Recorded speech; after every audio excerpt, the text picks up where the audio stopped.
Barda, good things takes time. What meant to be will happen. Para kay Barbie at David Licauco.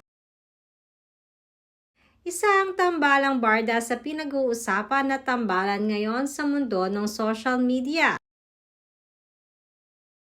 Dahil sa napakagandang chemistry na ipinapakita nila David at Barbie sa isa't isa. Sinasabi din ng mga netizens na iba ang aura ng dalawa pag magkasama. Ayon na rin sa mga netizens, ang isa sa sikreto ng successful nilang love team ay dahil na rin sa teamwork. Subalit maraming hindi nakakaalam na 2016 pa lamang noong unang magkakilala sina Barbie at David sa isang audition sa GMA7 na Meant to Be.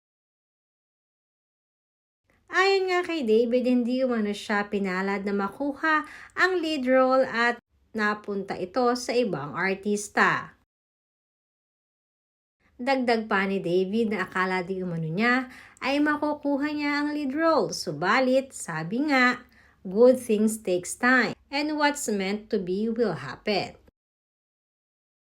Ganyan kasing umiikot ngayon ang universe para kay David at Barbie.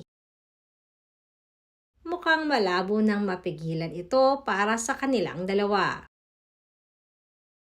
Dahil hindi nagtagal at pinag-cross muli ang landas sina David sa bagong teleserye noon na Mara Clara at Ibarra.